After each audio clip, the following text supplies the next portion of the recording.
Contaminación de los alimentos por agentes externos. Recordemos que un alimento contaminado por microorganismos patógenos es muy difícil determinar, porque no sabe mal, no tiene mal aspecto, ni siquiera un olor desagradable. Por lo tanto, esto se debe de determinar mediante pruebas microbiológicas. Es muy importante controlar y prevenir posibles problemas y saber que los patógenos necesitan que se les den ciertas condiciones para reproducirse. Por lo tanto, vamos a aprender cuáles son esos agentes externos que también les dan condiciones a los microorganismos para poderse desarrollar en los alimentos. Los primeros dos es el tiempo, que debe de ser suficiente, y una temperatura favorable. Recordemos que la capacidad de un microorganismo para crecer o multiplicarse en un alimento está determinado por el propio alimento, el ambiente y su entorno. Cada célula bacteriana, recordemos que es autosuficiente y capaz de vivir de manera independiente desde su origen. Cuando éstas crecen, aumentan en número, no en tamaño. En condiciones favorables, las cifras de bacterias pueden duplicarse cada 30 minutos. Por tanto, una célula bacteriana se convertirá en millones de ellas al cabo de 12 horas. La velocidad con que los microorganismos crecen es distinta para cada tipo de organismo y en ella influyen muchos factores que a continuación vamos a conocer, como temperatura, nutrientes, pH, tiempo, la disponibilidad de agua que se encuentra en el alimento y por supuesto el oxígeno. Todos los microorganismos requieren de ciertas condiciones para crecer y reproducirse. Comprender y conocer cuáles son resulta esencial para mantener la calidad de los alimentos. Hay condiciones que están presentes en los alimentos de forma natural, como su composición química, nutrientes, vitaminas y disposición de agua en el alimento. A estos los vamos a llamar factores intrínsecos. Y otros que dependen de las condiciones ambientales, como humedad, temperatura y oxígeno. A estos los vamos a llamar factores extrínsecos. En el primer caso, debe tenerse en cuenta que la multiplicación de microorganismos está influenciada en gran medida por las características inherentes de los alimentos. Así, estos se multiplican de manera más rápida en alimentos nutricionalmente ricos en agua, con un pH neutro, una actividad de agua y ciertas estructuras biológicas. En cuanto a los factores extrínsecos, influye la temperatura y el tiempo. Los nutrientes, como ya lo mencionamos, es un factor intrínseco y estos son carbono, hidrógeno, oxígeno, nitrógeno, en algunas ocasiones fósforo y azufre. Y estas las bacterias requieren de estos elementos para su reproducción y metabolismo. La mayoría de los alimentos contienen suficientes nutrientes para que las bacterias puedan crecer, sobre todo en los lácteos, huevos, carnes y aves de corral y mariscos que, como lo observamos, son alimentos de origen animal. Aunque cada uno de estos factores juega un papel fundamental en la seguridad alimentaria, la interacción entre ellos determina si un microorganismo crecerá en un alimento concreto. A menudo, los resultados de dicha interacción son imprescindibles. Recordemos que siempre está de por medio las buenas prácticas higiénicas. Humedad o la disponibilidad de agua presente en el alimento. Como lo sabemos, todos los seres vivos necesitamos de la presencia del agua, pero también los microorganismos. Todos estos crecen mucho más rápido en presencia del agua y mejor si se encuentra en un alimento rico en nutrientes. La mejor idea para que estos microorganismos no se reproduzcan en los alimentos con gran cantidad de agua, deben de aislarse en recipientes aislándolos de la humedad. ¿Por qué? Porque la humedad va a favorecer el desarrollo de las bacterias y la desecación lo dificulta. Los alimentos ricos en sustancias nutritivas son el medio ideal para el desarrollo de bacterias. Recordemos que el agua es un requisito esencial para que crezcan los microorganismos. Sin este componente, el crecimiento disminuiría totalmente o se detiene. De ahí que una de las formas usadas para alargar la vida de algunos alimentos sea la deshidratación.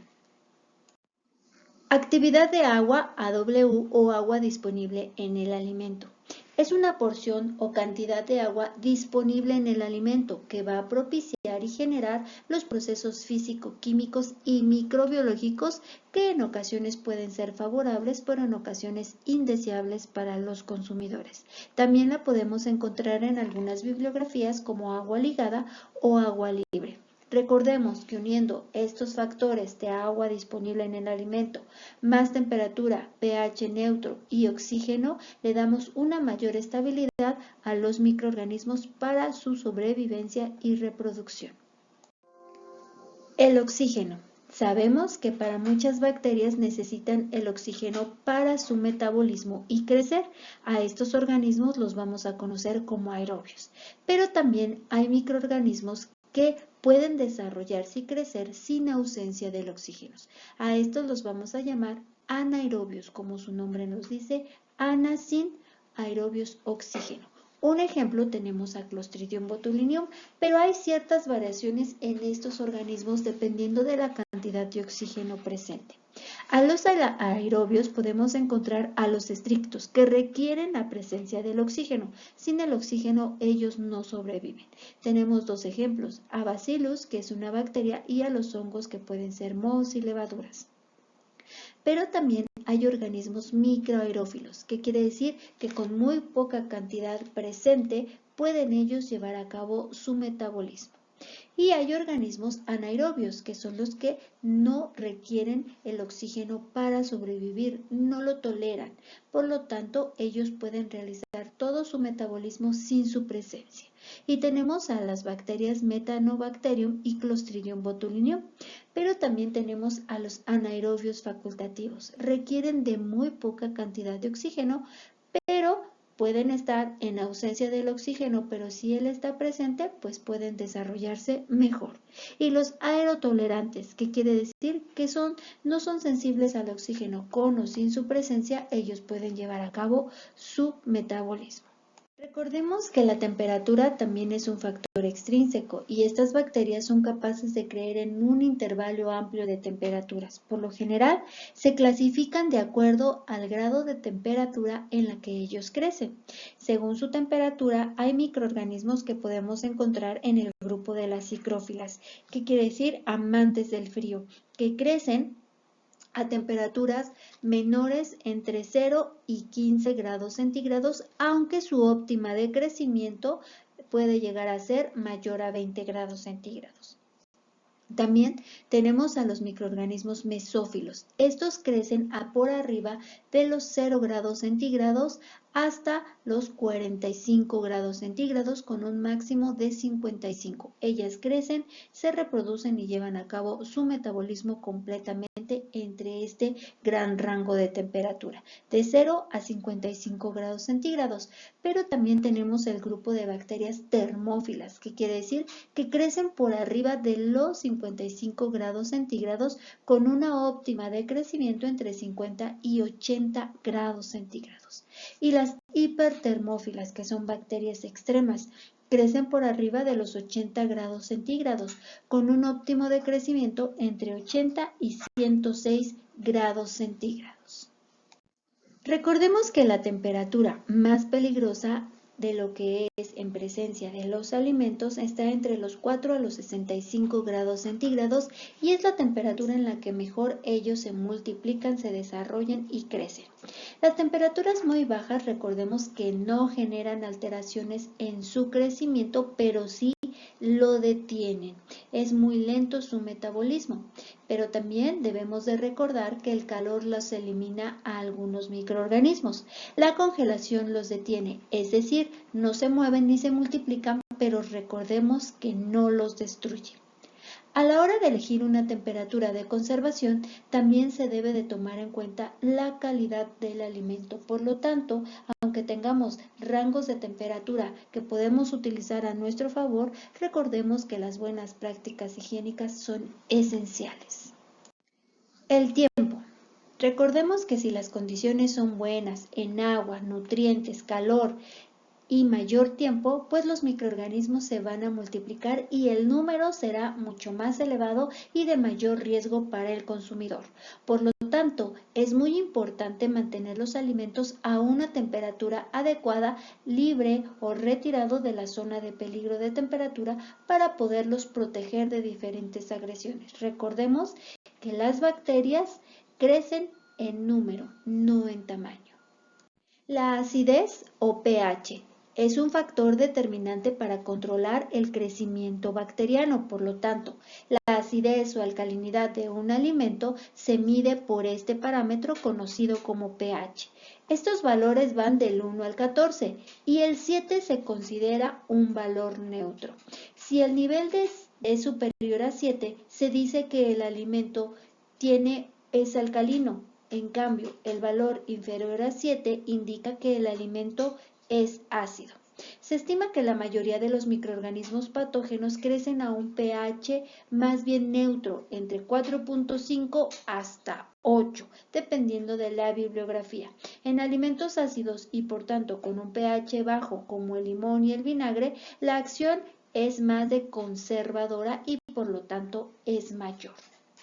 Debe tenerse en cuenta que cada alimento tiene unas propiedades específicas de actividad de agua, grado de acidez o composición química. En función de cada una de ellas, los alimentos pueden considerarse de alto o bajo riesgo. Por ejemplo, los de origen animal, carne, huevo, leche, pescado o mariscos se estiman en un alto riesgo. Por lo tanto, su grado de deterioro y descomposición es alto. Mientras que los cereales, que son más secos, que no tienen tanta disponibilidad de agua como pan, cereales, sal, azúcar, están considerados de bajo riesgo. Se debe de poner especial atención en lo que es la manipulación y conservación de los alimentos, ya que esto nos va a ayudar a contribuir y a limitar la presencia de microorganismos patógenos y deterioradores en los alimentos. Por lo tanto, también nos ayudará a reducir la aparición de enfermedades de origen alimentario.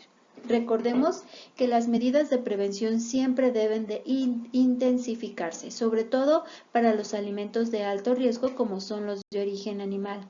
Mantener la limpieza, separación de un alimento crudos y cocinados, una refrigeración y congelación adecuada siempre va a ser primordial, así como también lavar y desinfectar frutas y verduras.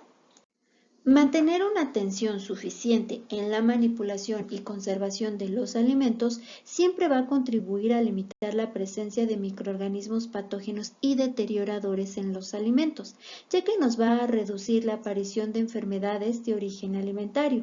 Recordemos que siempre hay que intensificar las medidas de prevención, sobre todo para los alimentos de origen animal. Mantener la limpieza en aparatos, utensilios, en nuestra higiene personal y la separación entre alimentos crudos y cocidos, así como un buen proceso de refrigeración y congelación, recordemos que siempre va a ser fundamental. Además, es primordial siempre tener un programa de lavado y desinfección para verduras, frutas y hortalizas.